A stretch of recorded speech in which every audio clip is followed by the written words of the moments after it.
Are you ready to stop the self-sabotage and create the life you desire? Well, in order for that to happen, you need to break free from the bad beliefs that are holding your success hostage. You need to optimize the stress by turning it into extra energy for success. And those hurtful habits? Well, we need to give that pain a purpose for progress. Welcome to Stop the Self-Sabotage and Create the Life You Desire podcast. I want to welcome everybody to this virtual meeting of the National Guild of Hypnotists, St. Louis chapter. And I also want to welcome my podcast listeners for Stop the Self-Sabotage and Create the Life You Desire. On these monthly get-togethers that we have, the idea is for us to share tips, tools, and techniques, not just to help our clients, but to help our listeners reach greater heights of success with less effort. And one of the ways that we're going to do that tonight is with our speaker, Angie Monko. And I have known Angie, gosh, Angie, what's it been? It's been a long, long time. It's been a long time. Probably at least 10 years. Yes. For sure. Maybe 12 years. And so Angie helps women go from people-pleasing to empowered connection as a loving self-advocate. She is there so women can feel secure, confident, and influential, whether it might be in their business or if it's in the business of love and life at home. And she has a mission of creating a thriving community of women who have each other's back. And that's really important for us, right, ladies? Yes. To show up without our mask, where friendships, communication, support, love, and collaborations abound. All right, so her clients fear adding one more thing to their plate because they're already exhausted from trying to be, do, and have everything for everybody else. So she guides them into number one, becoming a loving self-advocate and how to show up authentically, even vulnerably, and always with kindness. Number two, to trust their own wisdom. And she will love them in this process until they can love and accept themselves. And finally, she puts it all together by allowing them to develop the confidence they need to take peaceful, productive action that moves both their life and their career and their businesses forward. So she's the owner of Harmony Harbor Coaching for 12 years. She has certifications in emotional freedom technique, hypnosis, and the healing codes. Everything she does is designed to reprogram our thinking so we can take actions aligned with empowered connections. Angie, that is a whole hoop and bunch. Thank you for presenting for us today. And if you want to go ahead and jump right in. Sure. Good evening. And my name is Angie Monko. And, I tried to really figure out what I was going to talk about tonight. And I just thought I would show up here and speak from the heart and let you know a little bit about myself, just some of my history, and in the hopes that what I share with you might help you in creating more empowered connections in your life. I called this from people pleasing to empowered connection because I work with women who notice that they people please and they really want to create this empowered connection. So what is empowered connection? Before I go into a little background on me, to me, when we feel empowered, we can do about anything, can't we? When we feel empowered and confident, we can go out and we can feel safe and supported in a community and take actions in our lives that are good for us, that make us happy and fulfilled and content. And so when I talk about empowerment, it can be along any lines. It can be in business and it can be in life. And so that's what I mean by empowered. And then the connection piece is when we feel supported and that we belong in a community, that's when we get that true, authentic connection where we can show up someplace and we can just be who we are. Like, we don't have to have the pretense or we don't have to worry about image, and we can really just show up as ourselves. And that's one of my visions, is to create this community where people can just go and they know other people have their back. And that's really, really important to me. And so why is that important to me? I want to give you to this mission of creating this community, just I think this empowered connection. So I started Harmony Harbor, and it was 12 years ago, actually 2007. And I always wanted to advocate for women because I grew up in a household in which my dad was very abusive. I'm going to talk about a lot of personal stuff tonight, and hopefully that's okay. Yeah, it is. It makes it more interesting, right, Dawn? But my dad he was very abusive, and to my mom. And of course, when a child sees their mother being abused, it affects the child very much. And so I grew up in this household in which I didn't feel that she could advocate for herself. And it was physical, it was emotional, it was mental, it was all levels, and spiritual too. And so I grew up into a woman who just really was passionate about helping other women who have felt suppressed. And so this would include people who are leaving like a high demand religion, or gays, lesbians, women who are divorcing and they don't feel very empowered. And so that's kind of a little bit of background of why I'm so passionate about empowering women to have this kind of connection and support. And I actually I'm married to my second husband, Steve, and we're happily married. We've been married for 18 years now and together for 23. And prior to that, I married my first husband. And sometimes, we marry our parents, and that's what it felt like. And to this day, actually, we have a decent relationship, but it was very rocky at the time. He was quite a bit older than me. And I just felt that there was a lot of mental abuse, mental manipulation. And again, I can't be concerned about what he might think about that. He probably agrees in some ways here, but I didn't feel like I could advocate for myself. And I felt very suppressed, and I couldn't speak up for what I really wanted. I lost friendships. I left the church that I went to, and that I actually did feel very supported in that community.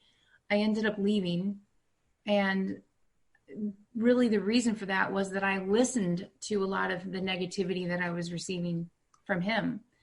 And there were messages that they weren't true, but I listened to them and believed that I just wasn't good enough. And it was sort of validating a lot of my low self-esteem and low self-worth that I had when I was married to him. And so as we were married for 5 years, we were together for 12 in total. And prior to our divorcing, because I did want out of the marriage when I was almost 28 years old. Prior to that, though, we had a daughter together, and her name is Maddie. And I ended up giving him custody of Maddie, and she wasn't even quite 2 years old. And I just remember feeling that I didn't deserve her. This is what I mean by very personal, because it was an embarrassing thing for me, and there was a lot of shame around that. And so I felt really guilty for doing that. And like I made it up for her. I felt like I had to make that up to her for the longest time ever. And so I ended up giving him custody, felt very bad about it. And that experience shaped me. That experience actually shaped this business. Because at the time, I just remember thinking, what is wrong with me? How could I have done that? And so what it was the impetus for was for me to start looking within for the answers, to figure out what's wrong with me. You know, where did things go wrong in my childhood, or what was going on? I definitely felt like a victim. And there's a point to this whole story. I'm going to bring it around because I've done a lot of soul searching about what I'm going to share with you, the main message of what I'm going to share. And I know I only have so many minutes. So, there was a lot of shame. And what I've realized that as a victim, I felt what I've learned over time is that I have this highly sensitive nature. Some people call it a highly sensitive person, where our nervous systems are wired differently when we're born. And I didn't realize that at the time. I didn't realize that I was an empath, and that a healer, an empath, very in tuned to other people's emotions and energy. And I picked up on all of that. And a classic symptom of someone in this role who is a people pleaser is to take over responsibility for other people. And that's exactly what I did with my ex. I remember when I was making the decision to leave, feeling that I needed to protect him over my daughter. Like, she couldn't even talk that well, but I felt like I needed to protect him. It's the most bizarre thing ever, right? It doesn't make any logical sense, but then stuff like this isn't really logical or rational. And so I ended up, like I said, I gave him custody, and I went on a soul searching mission to figure out why, like, how could that have happened? And so I've learned some things. At the story level, I really did feel like a victim. If you look at my life, I felt very victimized by that whole experience. And that's why, again, I'm passionate to helping people who have felt suppressed, who couldn't find their voice. And I didn't feel like I had my voice back then. And to this day, even now, I'm going to tell you where things have landed, but it's still scary to express myself. And sometimes I wonder, what will people think? Or, will they judge me? That kind of thing. And so I do a lot of energy techniques to help me feel safe and help me feel protected.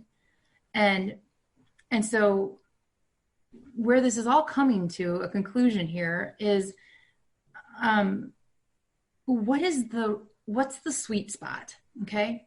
Because on one end of life, I was feeling like this victim who was taking over responsibility, which I didn't know at the time, that I was protecting him instead of protecting my daughter. One side of this is thinking that things are happening outside of us, okay?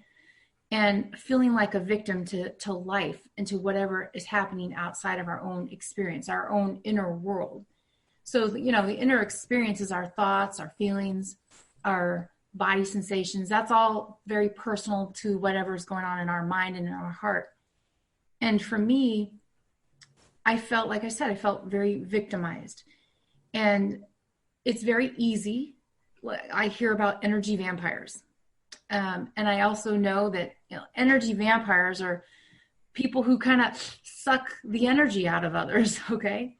And so one side of me feels like, as an empath, these energy vampires, we could also call them narcissists, are attracted to this type of personality, because the narcissist wants someone to come in and give. And the empath, or the highly sensitive, however you want to term this, the people pleaser, is more than happy to kind of sweep in and rescue and give and give and give and give and give. So it's sort of a nice match, not really nice, but it does fit well as far as one wants to give energy, one wants to take energy, right? So it does seem to be a pattern that happens quite frequently. And so when I hear about energy vampires or narcissists, I always feel even more victimized. And I don't want to feel that way. I don't want to feel like a victim. And so, there's that piece of us that wants to blame things outside of us. And that's where I can go when I start to think along those lines of the energy vampire. So that's one side of the story. The other side of the story is that it's important that I don't want to be a doormat either. Okay. And so I can feel like a victim. I can blame these energy vampires for where my station is in life. And the other side of it, this is the dance, that I've experienced.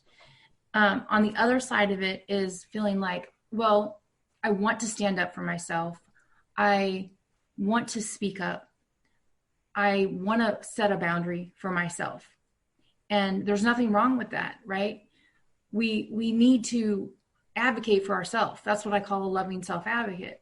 And sometimes with the person who is more than happy to take advantage of us, we can feel as if, they're more energetically forceful. That's one way to say it. Let me gather my thoughts here for a second. What I'm saying here is that it's important to not be a doormat and stand up to those who are energetically more forceful. We could call them a bully, right? And by setting healthy boundaries and being a loving self-advocate, we're protecting ourselves in a healthy way. Okay. So how do you draw that fine line, that dance between taking over responsibility and being a doormat to the people who will take advantage of that, and standing up for ourselves and not overprotecting. So here's the conclusion that I came to draw about all of this. We can get into an overprotective state. Okay. And when we're overprotected, we're not opening our heart and we're not loving. Okay. I'm explaining this because I have really lived this out in the last year, almost year and a half. My daughter, Maddie, had cystic fibrosis, and she passed away in October of 2018. And by the way, just to let you know about what happened with her and the story very briefly, I ended up fighting for her when she was 11 years old. So I did get her back. She moved back in with me when she was 13. But it took 11 years, for that to happen. And it was wonderful. And I was so happy that she could do that. But then things, the twist of fate, destiny, or whatever. And she ended up passing away when she was 22 years old. And as you can imagine, I carried a lot of guilt, a lot of shame around that, because I felt like had I stood up for her when she was younger and she lived with me the whole time, that maybe she would have had less health issues. Okay. Because our emotions affect the body, and, all of that guilt and all of that shame. And so after she passed, I've gone into more of a self-protective mode. And again, I don't want to live like that. I don't want to isolate myself and feel that out there is not safe, that I need to protect myself from all of that.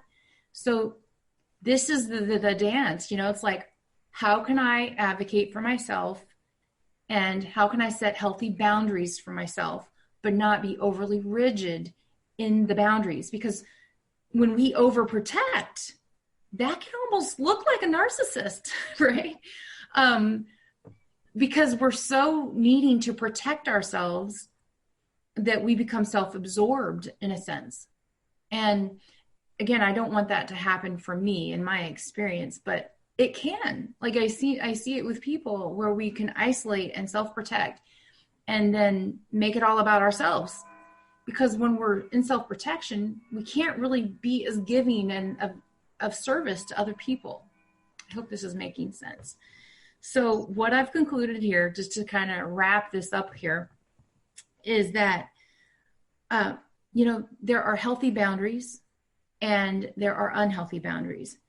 And the more that we love and accept ourselves, the more that we will advocate for ourselves in a loving, kind way, but in a firm way, not in a doormat kind of way.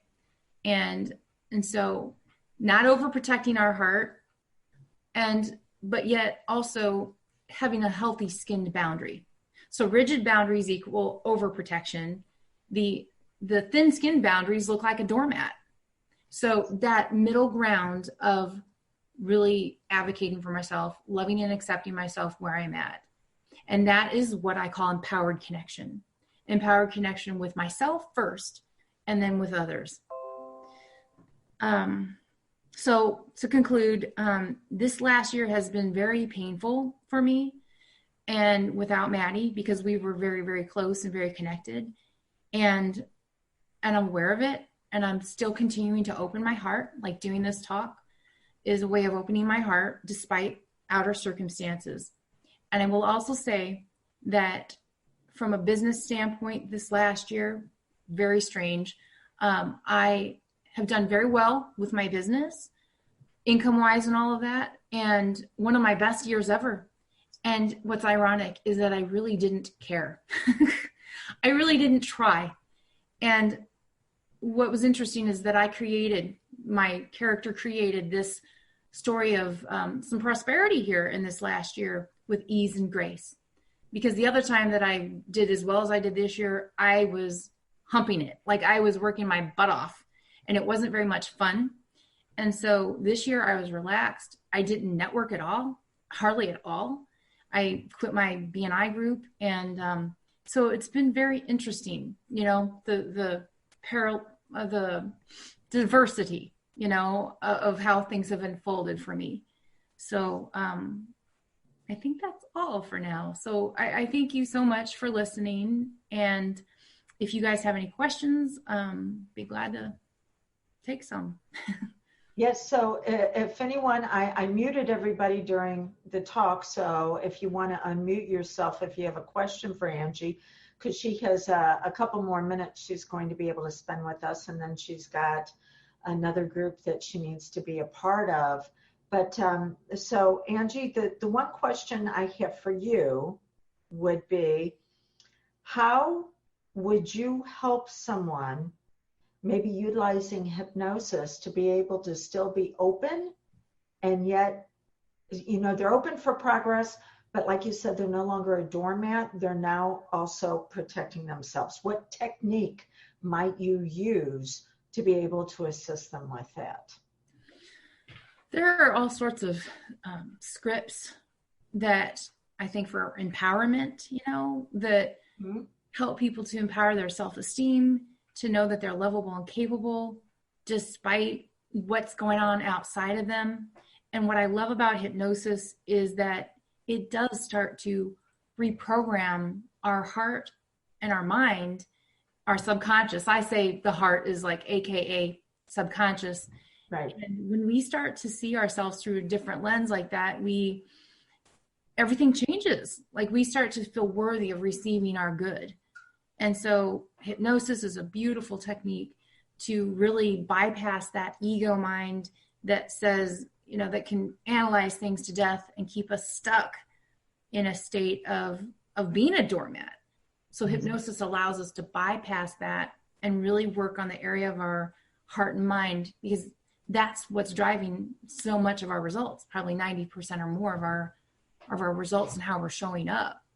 So scripts for empowerment is what I would use for that. Does that answer your question, Dawn? Sure does. I also have one more question before you jump off. Yeah. So if someone wanted to reach out to you and wanted more information, how are they going to get a hold of you? They can go to my email, Angie@harmonyharbor.com. Angie@harmony, HARMONY, harbor, HARBOR.com. That'd probably be the best way. Or they can call me. I don't mind putting my phone. It's 314-422-6520. 314-422-6520. And my website is harmonyharbor.com. harmonyharbor.com. And I can stay on a few more minutes. It's okay. Like, if anybody has questions, I'm not that big of a rush. Okay, so opening it up to see if anybody else has questions for Angie. Okay, and since you're going to stay on a couple of more minutes, Yeah. when you're working with a woman who has been denied who she is, you Hmm. were talking about sexual expression, or it's the love that she has and it's being perverted to someone else's pain, or maybe their spiritual path. And Hmm. when they've been denied being able to share who they are authentically, when they come in to work with you, I'm sure this is not a one-hit wonder where, oh, we're going to do this all at once and then you're going to leave and everything is going to be phenomenal. So what's the timeline? Because I know we have other hypnotists that are going to be listening to this, that are going to be going, okay, well, if it were me working with a client, or if it was Angie working with me, what Hmm. can I kind of expect as far as when am I going to see results? Yes. Good question. You know, they could see results right away. Usually the first session, they're going to start to see a shift in how they show up. And everybody's different. You know, everybody's got a different timeline. But to me, this is not a short-term fix. And it could take 8 sessions. I mean, just that's just throwing it out there. If we just stuck strictly on this whole people pleasing thing and rewiring that self-esteem, that self-worth, because I mean that's a broad thing. There's a lot that's underneath that. So it would really depend on the person. My practice, I focus on long-term relationship. And so like if we work on one area, a lot of times they'll shift to another area. So for me, I do build that long-term relationship in, and as long as they're receiving good results and getting empowered, a lot of times they're fine with that. Excellent. All right. Well, thank you so much You're for welcome. I know for this wasn't your typical NGH talk. I know it was no, but very, this is what we need, yeah. okay? Because this is the real life examples of what we're dealing with, Hmm. and the best, if we're going to call ourselves a healer, the best healer has been the one who's learned how to move through the hurt themselves. Right, right, I don't think there's anybody in our group who goes, oh yeah, I've read about this in a book. That's, you right, know, right, we've got all of our own areas of expertise because we've learned to turn the pain into progress. right. That's true. Yeah, so no, this is exactly what we needed to hear. Okay, cool. Yes. No other Okay. questions? All right. Thank you, Thank you, Dawn. Angie. Thank you so much. Welcome. All right. So Angie had talked, she had touched on a couple of things as far as putting them in an area of protection. You know, one of the things that we can all do whenever we're working with our clients is we can utilize a script. It's actually called the bubble of protection. I cannot tell you who the author is. I'm sure you'd be able to Google it online. But it talks about them feeling phenomenal inside, and then you increase that experience like rays of the sun, and it actually spreads out to beyond their body. And then as it spreads beyond the physical confines, it actually creates this bubble that fills with them at their very best. And then they can use that as a filter to keep out other people's BS, which stands for belief systems, keep out other people's BS and just be filled with who they are. And then that can be set up as an authoritative post-hypnotic, that something whenever they feel like they're in a situation where someone else is going to try to pervert their progress to what the other person wants, they can utilize their bubble and they can experience the person without having the emotional impact for that person. So just throwing that out there, that is a technique that you can use during your hypnosis sessions, or maybe if you're like me, self-hypnosis, to be able to assist me whenever I'm having to deal with people that aren't necessarily agreeing with my values.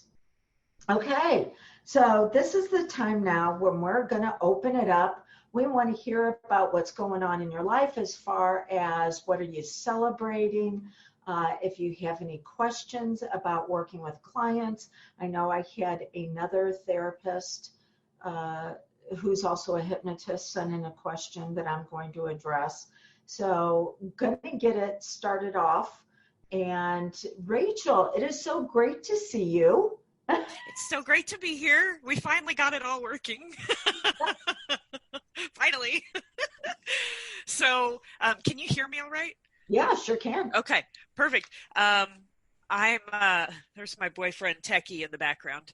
And basically he's big into streaming. I don't know if any of you have heard of Twitch. It's a big streaming platform. And he's like, I think you need to do something with your hypnosis, because I wasn't really doing anything with it. And I was doing my self-hypnosis, but that was it. I wasn't helping anybody else. And he's like, I really think there's something to this. I think you should do something with this. And I'm like, well, there's my IFO is, just a quick, session every week. And then I don't have to worry about sending people, because I've had a problem with my files, like sending them the 15-minute hypnosis session, whatever. So this allows me to just do, to a much wider audience, and just do basic, like body scans, and just help them kind of relax, and generic ones. And then if they want to contact me for a session, they can do that. But this is a new thing I'm doing. I'm so excited about it. I am the only Twitch streamer in the entire world that's streaming hypnosis sessions on this platform. Because this recording is going to be going out to a lot of people, not only other certified hypnotists, but Rachel, this is also part of my Stop the Self-Sabotage and Create the Life You Desire podcast. Oh, cool. So nice. If you're going to bring up something like that, you better be telling these people how they can get a hold of you on Twitch. Okay. Well, actually, there's a link to it on my Facebook, my Hefner Hypnosis Facebook page. So it's Hefner Hypnosis. That's HEFFNER. And then the word hypnosis. It's on Facebook. You can find me there. I've got a link to it. And it's like Twitch TV, Twitch, something like that. Yeah, there's a link to it. And there's 2 videos. We've done this 2 weeks so far, and then we're going to upload those onto YouTube. So we'll also have a YouTube channel, because Twitch deletes the videos after 2 weeks. So I'm so excited about it. So if somebody wants to do that, then that's where the link can be found. And I'm also going to put it on my website, hefnerhypnosis.com. So this is brand new, just getting it all worked out, and it's so exciting. It is. How good for you. That's what we love to see, is that hypnotists getting out there and going, number one, how can I serve others in a greater aspect, one to many? Because we already know, Rachel, we don't have enough time just to serve people one at a time. Right. But then because of you putting out this irresistible free offer for people who weren't used to the term IFO that she used, but this irresistible free offer, Rachel, you're putting it out there. It also allows them to sample you and make sure that you're a good fit before they decide to take the next step. Well, and also, the more you do hypnosis, we all know, those certified hypnotists know, the deeper and the faster you go. So the more I can get people to do a session with me, especially if it's one every week, it's a different one. And so, because I feel like all of us have kind of been in the rut where I listen to one recording and I'm like, okay, I'm about to take a breath here. Oh, and I'm going to cough here. And I have to keep recording my session, and it's frustrating. So it's nice to have just a fresh one every week. They can listen to a couple times, and then they get better doing the session. And so whenever they do see a hypnotist, their mind knows exactly where to go. Another point I wanted to make, this is another celebration with this whole process, is this is encouraging me to write my own scripts, because I'm not exactly sure like which ones I'm allowed to use, because this is streaming all over the world. So I'm pushing me to write my own scripts, and that's really exciting too, because I'm getting better at, thinking about, well, okay, these words, this certain phrase, like walk them through this, and this is, I just know how those things work, so I know kind of how to put a script together, and I'm getting better at that. So it's just really exciting. It's pushing me to help more people, but pushing me to get better at what I do for myself and everybody else. So, and that's exactly what a client wants to experience, somebody that their own mentor and guide who is stepping outside of their comfort zone. yes. Yeah. Because, oh, yes. Yeah. Because I know I don't want to work with someone who's not walking the talk. Yes. Very true. Mm-hmm. So congratulations. Yes. Thank you. Woo. Hey, Eric, do you have anything right now that you would like to share as a celebration? And Eric, I'll actually unmute you. Okay. Okay. All right. So you're on. I've identified 3 multi-day opportunities that I would like to take advantage of during the next 6 months or so. And I am confessing that I'll make at least 2 of the 3. I'll certainly do the Heartland again in March. I've made every one. But Richard Nongaard's group is having their winter conference in Las Vegas, February 17th, 18th, and 19th. And I've put it on my calendar. I have not had anything resembling a vacation since August of 2015. As my late daughter would say, Dad, that is such a first world problem. And I said, that's okay because I live in the first world. I'm not going to have third world problems, thank goodness. But I figure this would be an opportunity to combine business and pleasure. It is very reasonably priced. It's something like early bird special, which means I'd have to pay before February 1st. It's something like $329, maybe $375, something like that. They have a discount on the rooms, which is reasonable. It's not a 5-star hotel, but it looks clean based on the website. So I blocked it off on my calendar. I'm going to try to arrange some things on my calendar so I can let somebody else handle certain responsibilities and go to that. And Rich Guzzi is having a 3-day conference on forensic hypnosis. Mm-hmm. And to look at the syllabus, it's exactly what I want to do, the combination of hypnosis and the law. And looking at what they'll be covering, it almost looks like a trial practice continuing legal education course as a hypnosis training session. So I am looking forward to that. My paralegal is going through a slow period in terms of I'm not feeding her enough work. And I have commissioned her to help me become the United States leading authority on the intersection of law and hypnosis by getting as many legal publications that deals with that as possible for me, which basically just means doing word searches on Google and playing detective, as I call it, /research. So I'm excited over that. I'm still doing my usual reading hypnosis books and PDFs and the like about an hour a night before I go to bed. It's better than watching my usual bang, bang, shoot 'em up programs before I try to go to sleep. Right. So I am very excited about what the future holds in store. I really like the idea of the intersection of hypnosis and law. That's great. Well, Eric. thank you. And you know, the National Guild of Hypnotists has a lot of information on that. I spent about an hour and a half doing research, fun research, of course, yesterday on this, and I can give you the Reader's Digest version of what the law in Missouri is. Unfortunately, There's a 1985 case that basically says that hypnosis in Missouri cannot be used to refresh a witness's recollection.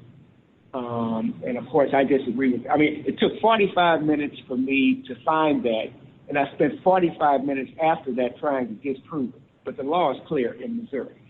Right. Now, and basically they say that, to put it delicately, and we don't want to hear this, but there is too much disagreement among the professionals about the reliability of hypnotism. Well, And sure. our profession has not been helped by all of the false memories that some of the unscrupulous people put in. Other states are more liberal. Other states, it goes strictly to jury credibility. In other words, the jury decides how much credence to put on it. Other states have about 6 things that you have to do, like record the session and make the session available to the other attorney. But Missouri basically says, no, you cannot use it to refresh recollections. Now, fortunately, I never intended to do that anyway. My goal was never to be the type of hypnotist that hypnotizes a witness so that they can remember the bank robber's car's license plates. Right. The lawsuits where attorneys, not hypnotists, but attorneys have gotten in a lot of trouble. In other words, testimony being stricken by judges has to do with enhancing memory. And Right. my goal was not to do that. My goal was to just get people to relax so that they can testify better. And I'm hoping that my stick is that if you bring me in as a co-counsel, anything that I do with your client is going to be protected by attorney-client privilege. And while I want our profession to grow, if an attorney brings me on as a coach, as a trainer, as an expert, and if she or he objects to the use of the term hypnosis, my response will be, I will call it whatever you want it to be called. I will call it neuro-linguistic programming. I will call it guided meditation. I will call it psychology. I will call it trial prep. And quite frankly, I see myself doing covert hypnosis, i.e. conversational hypnosis, i.e. hypnosis without the induction. So Right. I'm not trying to get people to necessarily go into a trance. I just want them to relax and vividly remember everything that we worked on using the hypnotic process. Very good. Yeah, because we have to remember, what is hypnosis really? Hypnosis is simply a state of heightened suggestibility. That's exactly right. Yeah, and so we want our clients to be suggestible to ease into success, that they don't have to make success hard.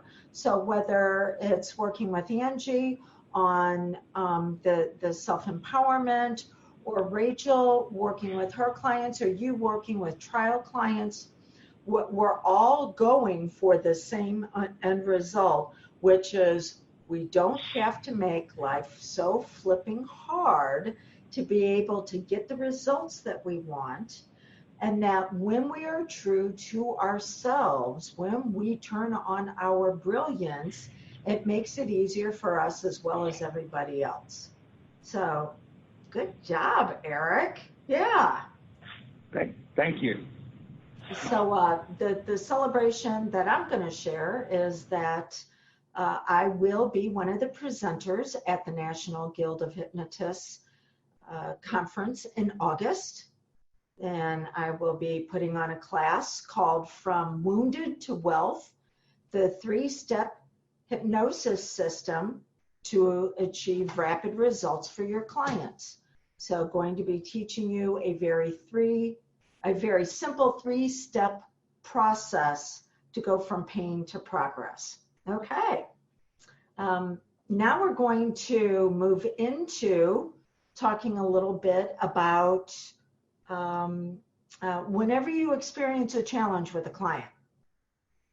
And so I had a therapist, I think he might be a licensed clinical social worker, but I'm not quite sure. I know he's some sort of certified therapist who also uses hypnosis with his clients. And he has a client who has been diagnosed with severe OCD, obsessive compulsive disorder.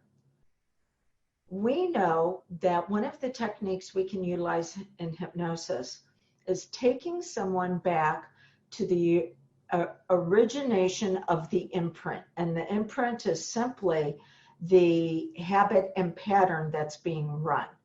So going back to the point in time when it first started and seeing if there's a way that you can reframe that situation for your client to where the habit and pattern that they developed to help them cope, that's now holding them back, can actually be upgraded to something that's going to assist them.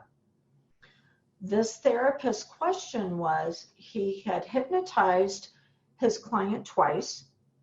He had used Aaron's depth scale to test for the appropriate level of hypnosis to do this type of regression work.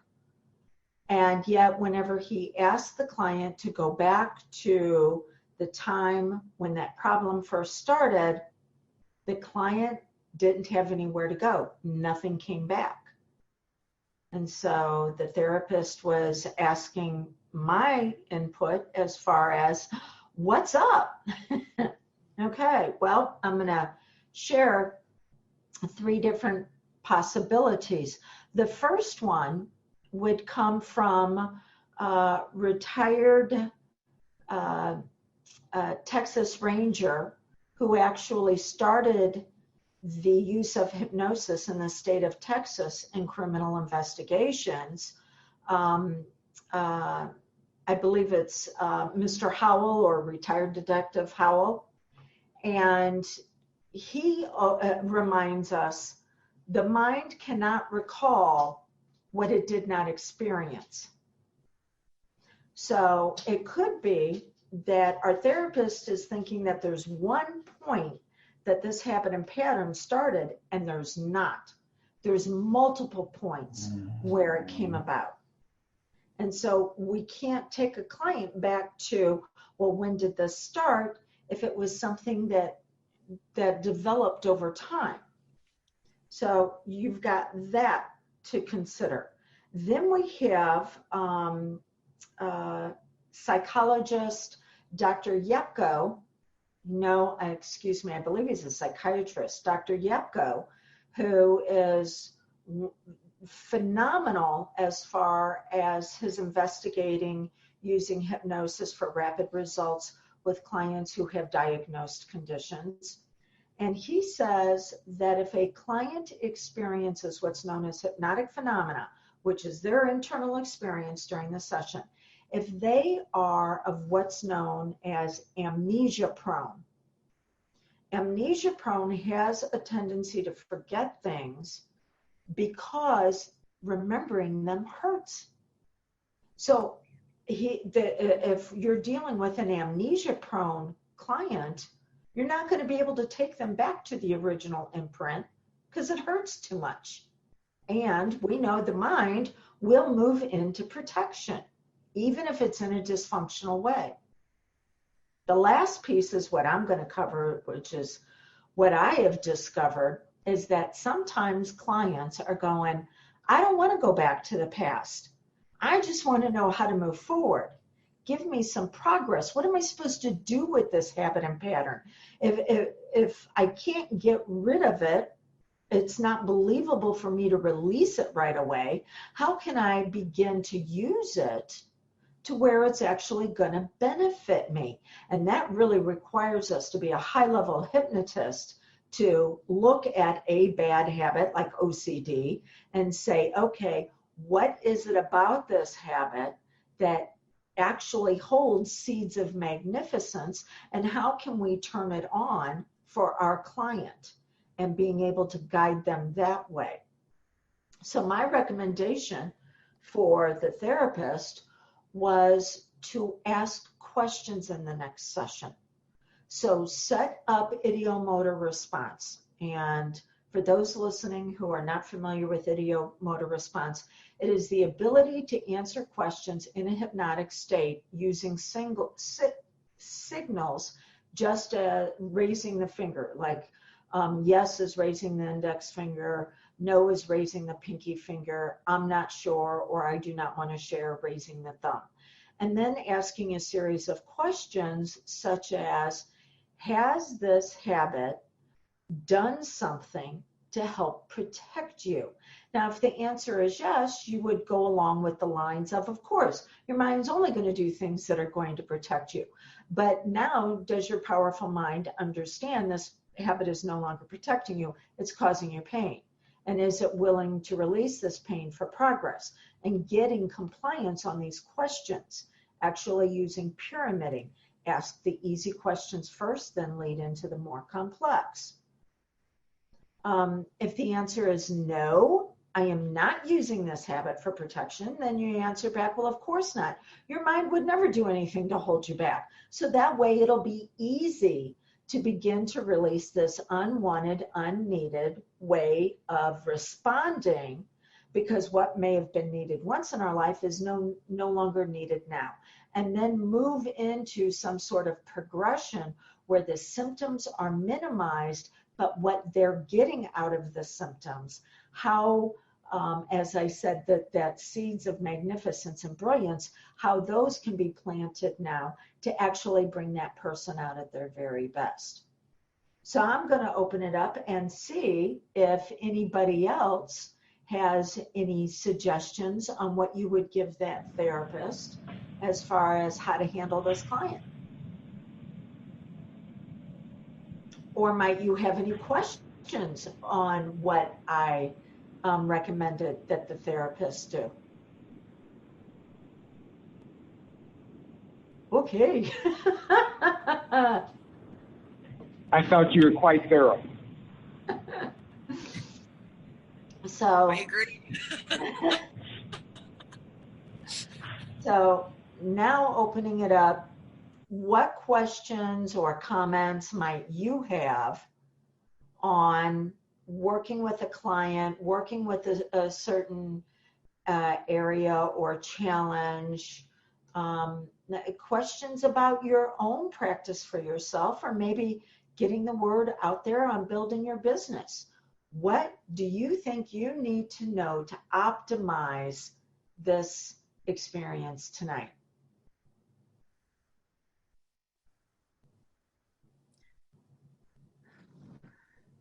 I wish I would have brought questions with me. You will be prepared next time. I will. Something. Well, I don't so much have a question as much as I appreciated Rachel's reference to that platform, which I had never heard of before. I did go to her Facebook page and I liked it, and I also looked at the very impressive website. But my Achilles heel that I'll get worked out when I decide what I want to be when I grow up is basically electronic mediums, whether it's YouTube or one of the other outlets that's out there. That's definitely an opportunity for growth for me. Yes. But when you see the platforms as simply a megaphone to get the message out there that people really can turn their dreams into reality, Eric, then you decide, okay, which one seems to be the best fit? Now you've got someone like Rachel who's on the cutting edge.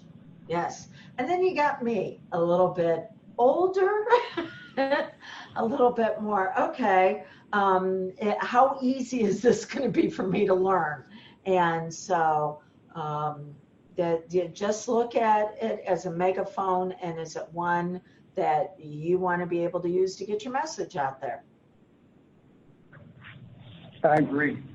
Which, Go ahead. which brings me up to this point, brand new year 2020, we had the year of clarity and vision. Get it? 2020. But something I want everybody listening to this that's in business for themselves to keep in mind, this is also an election year. And we know that things can get a little ugly once you get closer to the election. If you want to be able to assist people and being able to optimize the emotions that come their way, because the mudslinging is not going to go away. It's what I was working with a client today who said, oh my gosh, I've been through so much shit in my life. And I go, that's wonderful. Now we just need to package it in little bags of manure that other people can use for their garden of growth. Because it's the same thing. The emotions and the triggers aren't going to go away. It's what we do with them. It's how we optimize them. Instead of being used by our emotions, we use them as extra energy to get more done with less effort. If you're going to be assisting people in this year of 2020, you need to get the word out now, between now and the beginning of summer, because if you wait to after that, people are going to have a lot of noise going on that's negative, and it's going to be harder and it's going to take longer for them to hear your message. So the closer we get to the elections, the less people are going to be able to hear you unless you've established yourself now. So that's the idea, is to say, what is it I can do now that whenever then the fall comes along, I don't see a dip in my business because I wasn't prepared. Any questions on that? All righty. I did want to say one thing, Dawn. I looked up the actual link so that if somebody is not able to access Facebook to get to my page to find it, it's twitch.tv, and that's twitch.tv/Cheap Trick Conjurers. We're big Lord of the Rings fans, and Gandalf has a line, I'm not a conjurer of cheap tricks, and that's like our favorite thing. So twitch.tv/Cheap Trick Conjurers, if people want to look that up. Just wanted to put that out there. That shows the difference in our ages, because you're going Gandalf and I'm going Cheap Trick, the band. The band.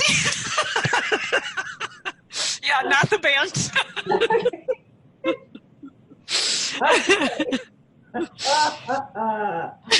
All right. So as we begin to conclude, I would like to hear one of your ahas that you're taking from anything that we covered tonight, whether it was Angie presenting, or Rachel, you sharing, Eric, you letting us know about the laws.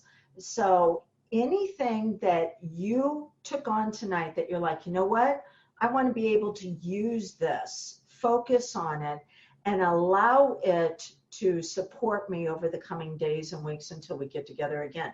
So what was one of your ahas, Rachel? When Angie was talking about how her ex, she felt responsible for taking care of him, I started kind of tearing up because, I've been there.